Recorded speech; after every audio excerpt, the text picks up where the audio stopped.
Hey, everybody, welcome to the Sky Lounge podcast, episode number 219. Thank you so much for tuning into this episode. Follow me at the Sky Lounge on SoundCloud, iTunes, and Google Music, and also check out the Sky Lounge on YouTube, Twitter, Instagram, and Facebook. And without any further ado, let's get shit started with episode number 219, Sportsball Salvation, a Jekyll and Hyde affair. And we start off with the NFL. And there was a major extension that happened earlier this week, and it's LA Chargers Joey Bosa getting a hefty 5-year, $135 million extension with $102 million guaranteed. And in my eyes, it's an easy decision. You have to pay Joey Bosa. He is an absolute fucking animal, one of the best defensive ends in the game right now. And the only issue that I have is the actual Chargers team, who I think are going to be dog shit. Yeah, you got Derwin James, Joey Bosa on the fucking defensive side, but oh, good grief, you're going to rely on Justin Herbert to get shit done as a quarterback. Okay, all right. He's a rookie. You don't know what's going to happen. I don't really trust that offense, and I don't really trust in the Chargers. They just have a tendency to fart themselves out of any relevance. So that shit just happens, kids. What also happens is all the rookies and veterans finally trickling on down to training camp. Of course, you're going to have, star players here and there not showing up because of contract holdouts and cats like Clowney who wants a contract but can't seem to fucking get a goddamn contract.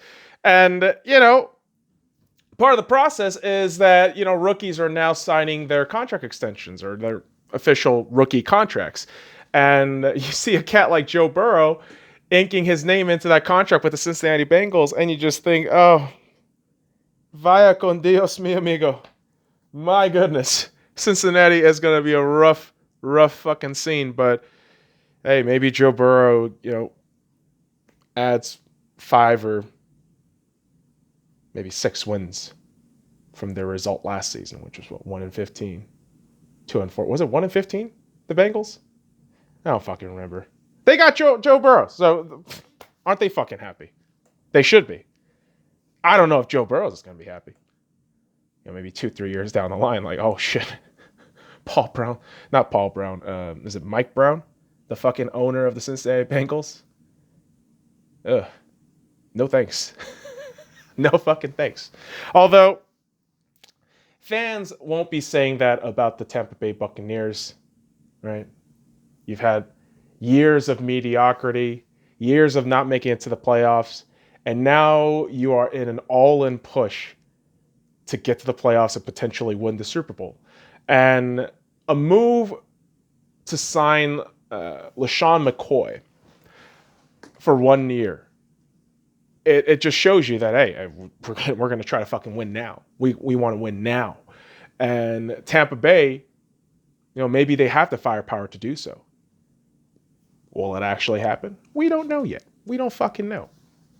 I give them a really good chance at it. I think they can definitely win that division, especially with the way New Orleans just kind of chokes here and there. But, kids, history just tends to repeat itself. Although we are in a weird stage in human history right now where you got this global pandemic, the Chinese virus, and obviously, due to all extenuating circumstances and different variables, players now have the option to opt out of the season. And there were 2 significant names that I wanted to talk about because neither teams are really in that win now mentality because they're on 2 very opposite sides of the spectrum. I start off with the New York Giants' Nate Solder, right? Offensive lineman for the New York Giants. And he cites his history with cancer and his son's illness for opting out. And you know what? Fair play. Respect.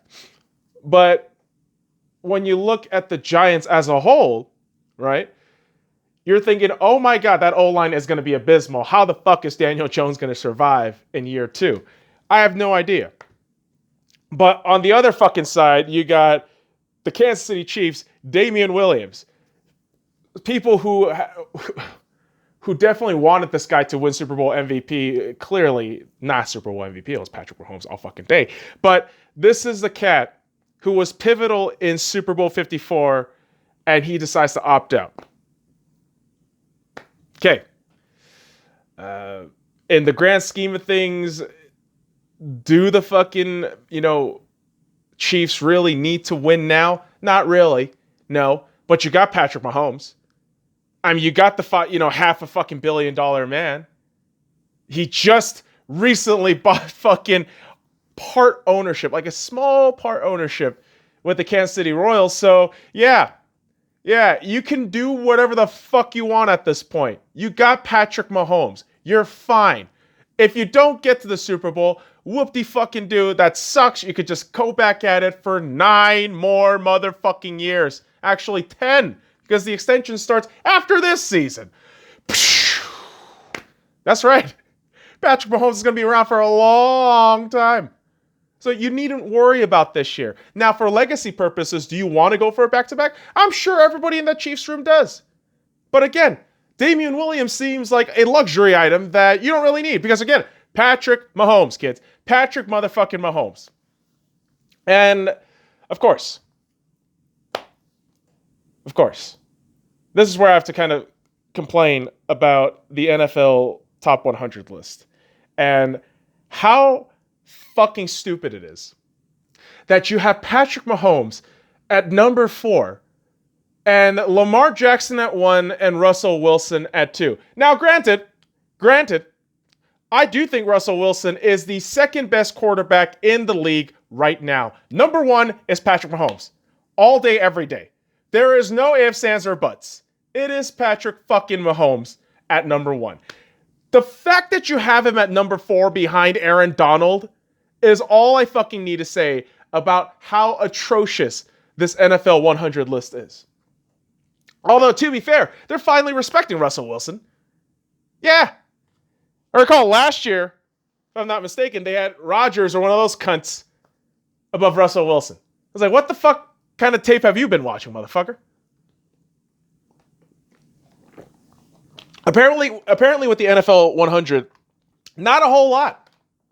Not a whole fucking lot.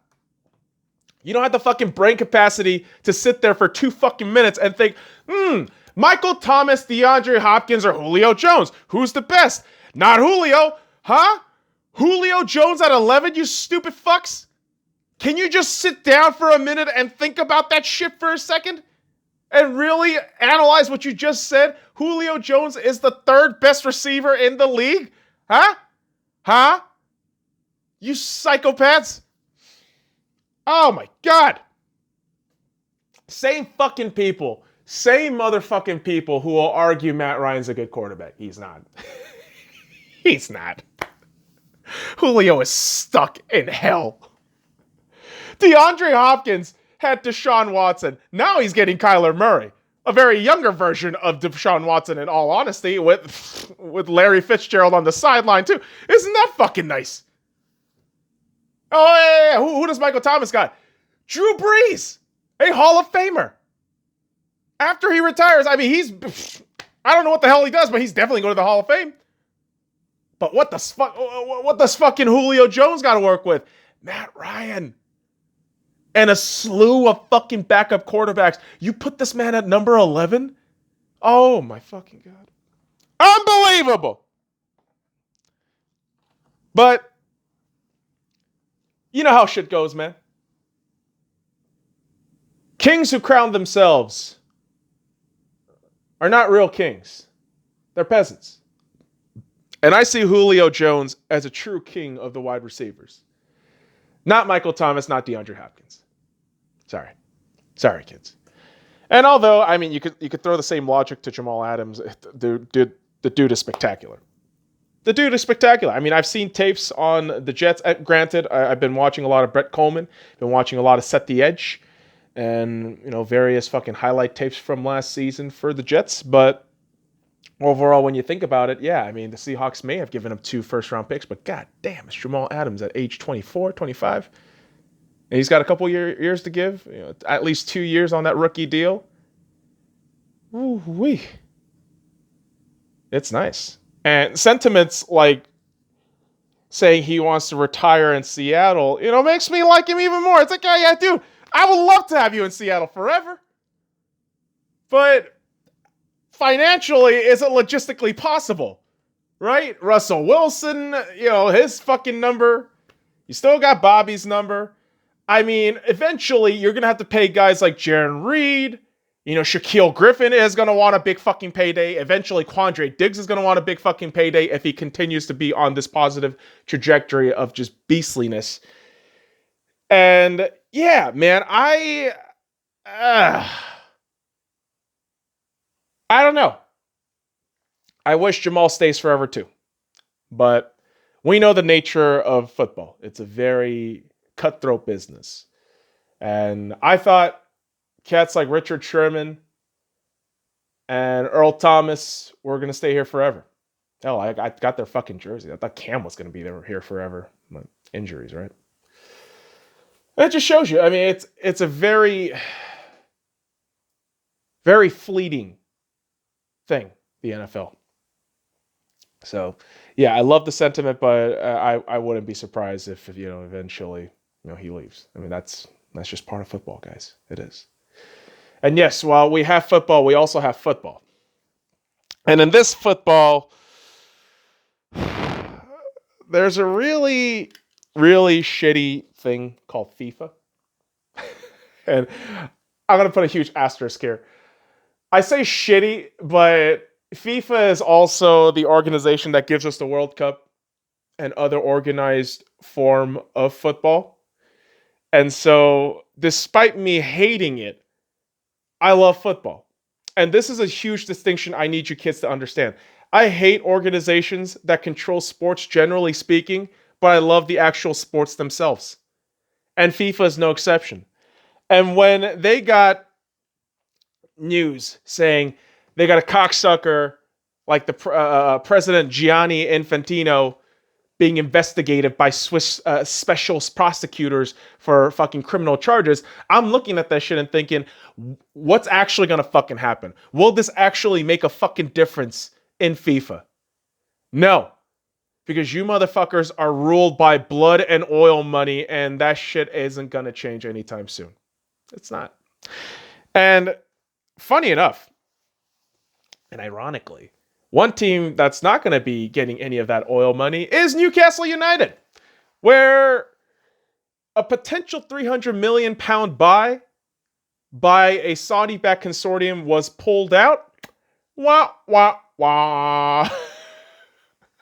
I mean, that's the whole thing, because if Newcastle had been taken over, the transformation in that club within 2-3 years would have been significant. I mean, we've seen what happens with Manchester City. We've seen what happens with Chelsea, with Roman Abramovich. So are you really, downtrodden if you're a Newcastle fan? You should be. I think you should be. With the past ownership, was it Williams? Mike Ashley? Where the fuck that fat English fuck is? Yeah, it hasn't been the best of times for Newcastle fans. And, the Magpies are definitely looking for something new and something refreshing other than just mid-tier table finish. But such is your lot in life if you can't be bought by, oil barons. Unlike shameless clubs like Manchester City, who, after that whole fucking debacle with UEFA, they are just shamelessly spending money. You got cats like Nathan Ake, who was in Bournemouth, and now because they're relegated, now they're doing the fucking fire sale thing. You have clubs like Manchester City, who are blatant fucking rule breakers by all accounts, and by what seems to be just really shitty bookkeeping and investigation on UEFA's part. And you got these cocksuckers just blatantly just making moves left and right. And you gotta wonder. These rich cunts keep getting richer, and you wonder why people are hating football. In the sense of the organizations and the institutions. I mean, there is a lot of detachment nowadays, at least from my perspective and what I see from football fans. Maybe it has to also do with this whole fucking pandemic thing. But in all honesty, I see this very negative trend with football, because you have these blood money, oil money fucking clubs running like goddamn slave labor camps. And then their fucking fans talking about, we got history, we the fucking best club in England, and yeah. God, you fuckers are just unbearable. Oh, look, De Bruyne and Silva, greatest midfielders ever. Look, City fans, I know you just started fucking watching football since 2012, but when you say dumb shit like that, it's exactly why nobody takes Manchester City seriously, and this is exactly fucking why I find teams like City, PSG,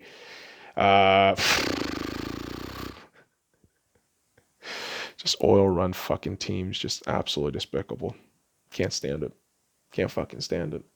But this is a part of football now. This is the cancer that has metastasized into just an overgrowth in football, and we're left to live with it. We are. Although, hey, we still got, fun finals in the world of English football, so hooray. Like the championship playoff final between Brentford and Fulham, which is looking to be a very interesting match after two clubs, before the fucking final, respectively, kicked the Welsh teams out the goddamn window in Cardiff and Swansea. So instead of getting the Welsh derby there, we get Brentford and Fulham. And it's a question of who will come to the Premier League next season. I hope it's Brentford. I don't really need to see Fulham again for a while. I don't really need to see another goddamn... Is Brentford in fucking London? I have no idea. I don't really know England. But, hey, best of luck to Brentford and Fulham. I don't really care who fucking comes up, but I'd rather, see Brentford. But that's just me, boys and girls. That's just me. And another thing that's just me is this FA Cup final on Saturday. Yeah, motherfuckers, we got an FA Cup final this Saturday. Arsenal Football Club taking on Chelsea.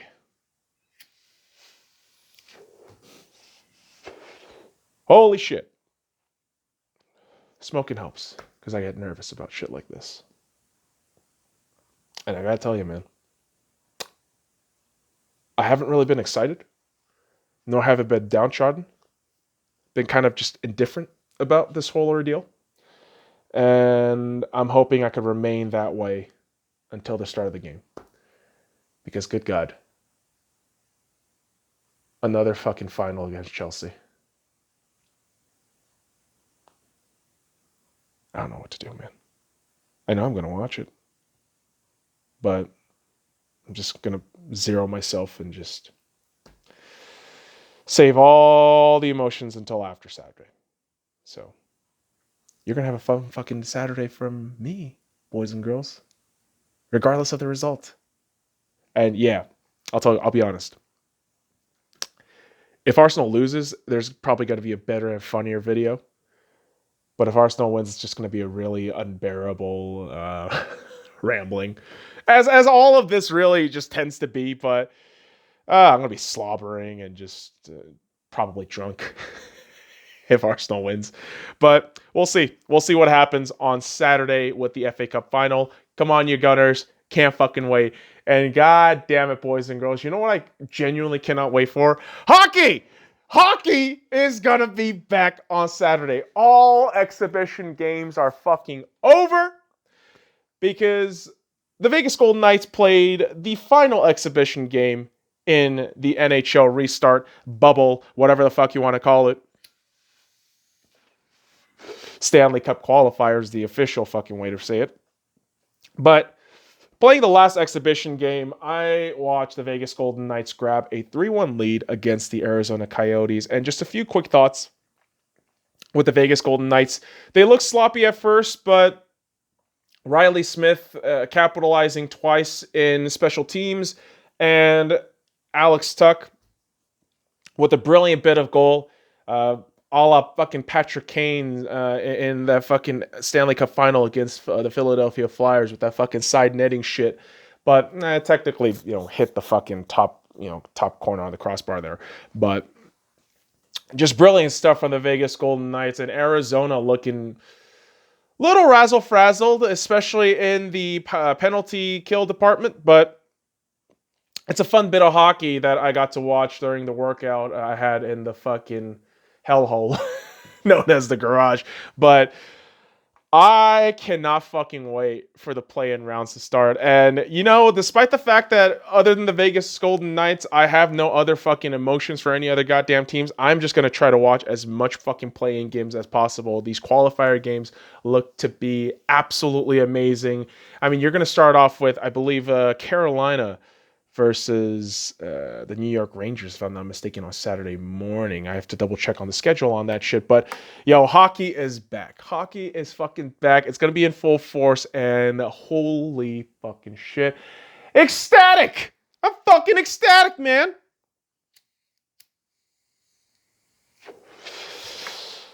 I wish I had the same enthusiasm for the NBA, though. I don't. I fucking don't. Why is that? I'll fucking tell you why. So it starts off with the games that started today, right? You had the Utah Jazz taking on the New Orleans Pelicans and the LA Lakers taking on the Clippers.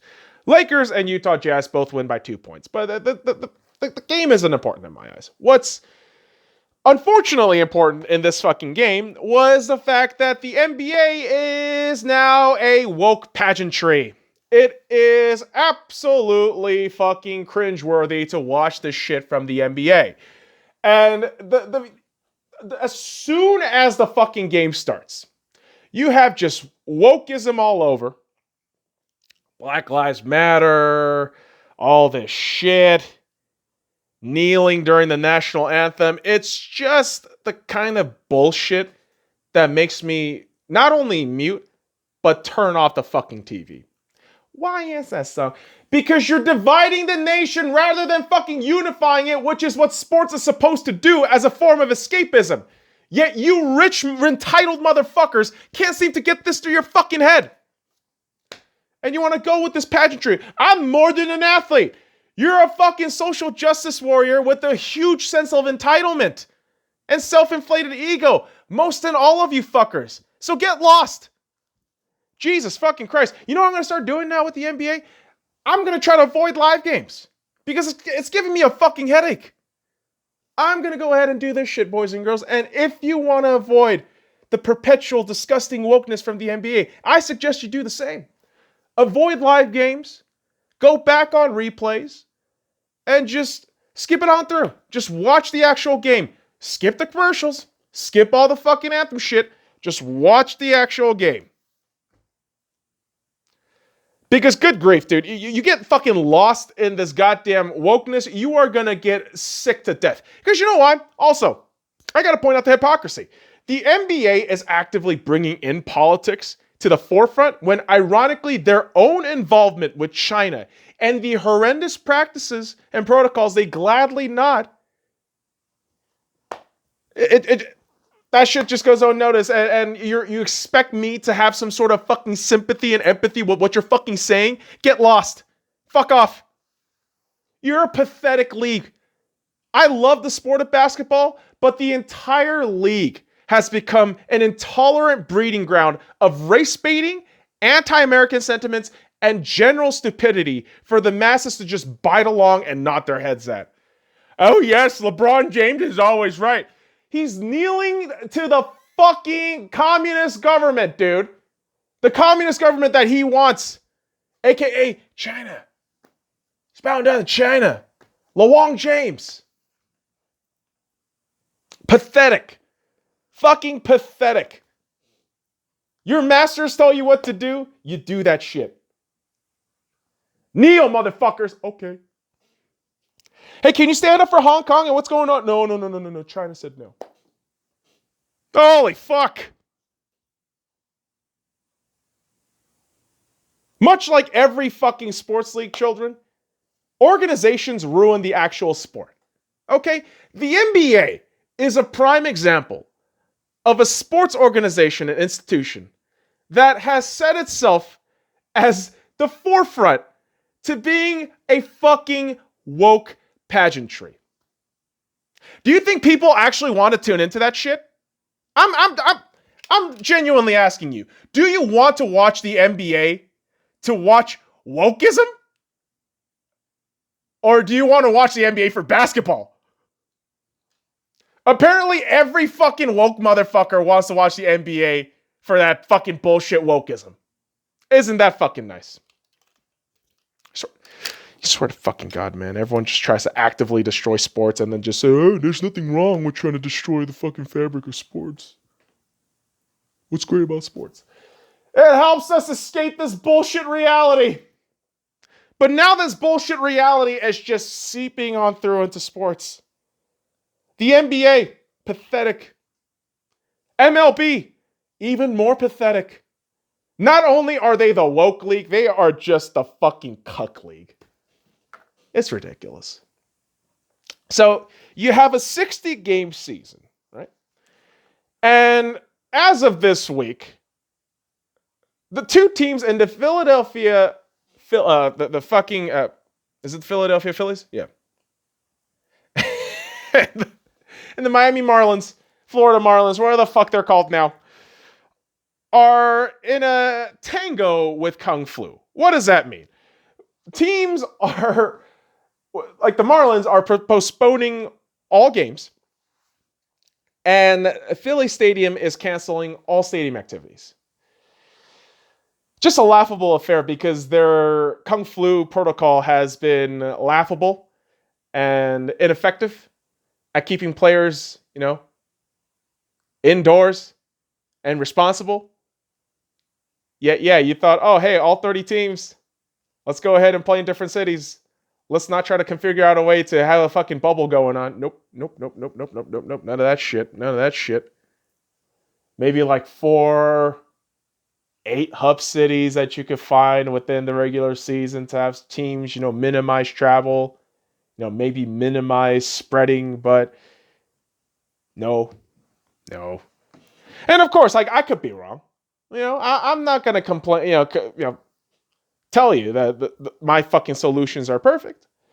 But what the MLB has done throughout these last few months have been laughable and just outright pathetic.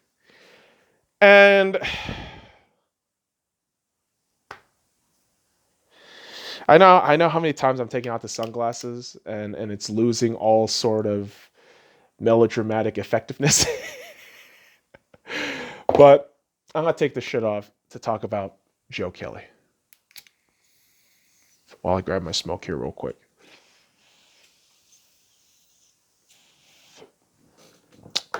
So, Joe Kelly, pitcher for the Los Angeles Dodgers, gets suspended for 8 games in a 60-game season for throwing a ball, a fucking baseball, a ball, past a fucking cut batter. I believe it was Bregman and Correa. And taunting these said cunt batters. And shit talking to them. And this happened on Wednesday during the Dodgers versus Houston game. The Houston Astros game.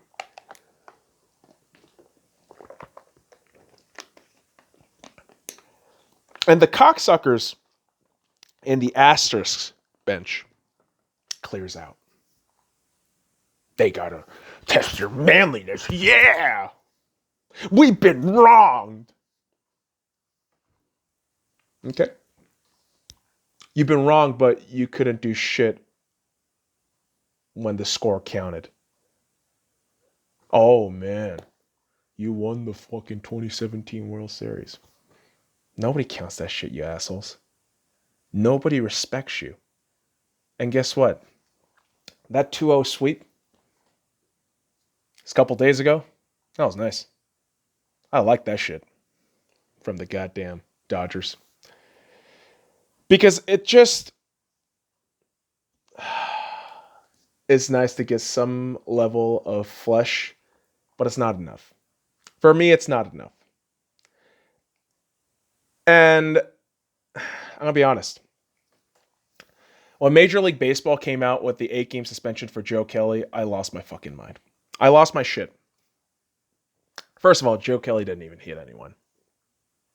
That ball hit none of those fucking cunts in Correa and Bregman, and these fuckers get an arm and clear out the fucking bench. Because why? Your egos are hurt that you are fucking caught and people are taking their shit out on you, as they fucking should, because you're goddamn cheaters. Yet, you dumbass Houston fans, you dumb fucking cocksucker Houston fans are going to defend this shit. Sign stealing is a part of the game. We're still World Series champions. What's with all this bullying against our Houston team? Because you're fucking cheaters. Because you're fucking cheaters. You are fucking cheaters. That's why a guy like Joe Kelly has now become the fucking face of hating the asterisk. He is the fucking hero of the MLB now. Now, to be really fair, as a Dodgers fan, I can tell you right now, Joe Kelly frustrates me to no end as a pitcher. As a relief pitcher, it's either, oh wow, he's gonna fucking pitch a goddamn perfect inning, or he gives it like 2 runs. There is no middle ground there. But what this guy does against the fucking asterisks, I applaud that shit. You make the pouty face at these cunts, and they gotta fucking eat that shit up. They get their ego shaken and get at you.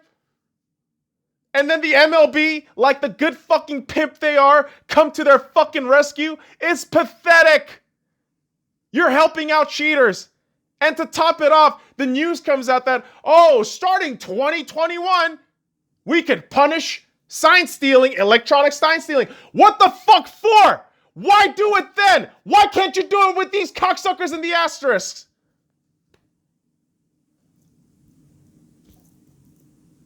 I have no fucking respect for Major League Baseball because of that whole ordeal.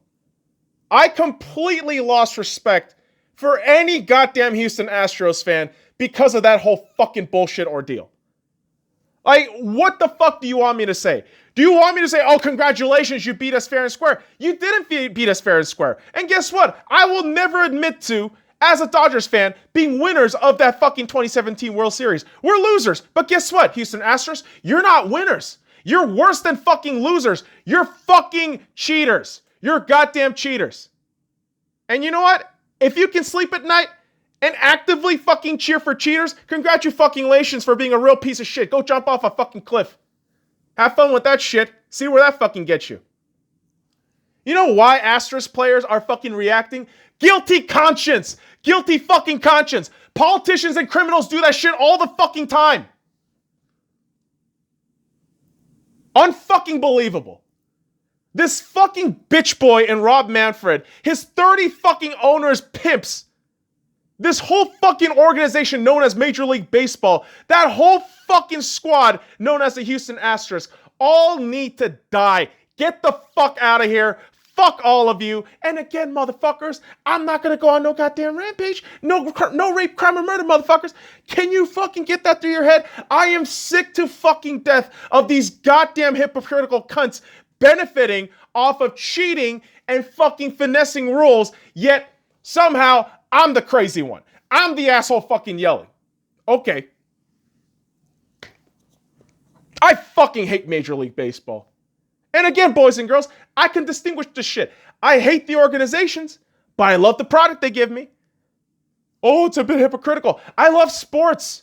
I genuinely love sports. But what these fucking politicians, what these bureaucrats, what these stupid executives are doing to ruin each and every sport is wild. It's unbelievably disgusting. And I hope to fucking God, or whatever fucking bullshit thing is out here in the fucking universe, that you get your comeuppance. Fuck you. Ultimately with sports, just give it to me straight. Just give that shit to me straight, and we're good. We're good. Good Lord. You know, this is setting up for a precedence for the next episode of talking some fucking politics and social issues. I am goddamn sick of reading shit. I'm goddamn sick of listening to people. I gotta get my goddamn fucking say here with political shit. Not in unnecessary detail, but boys and girls, I'm pissed. All the stupid shit that's going on. All right, motherfuckers. I appreciate you dropping by this episode for this weird therapy session. Follow me at the Sky Lounge on SoundCloud, iTunes, and Google Music, and also check out the Sky Lounge on YouTube, Twitter, Instagram, and Facebook. Until next time, kids. Fuck off. Jesus. Fuck the MLB.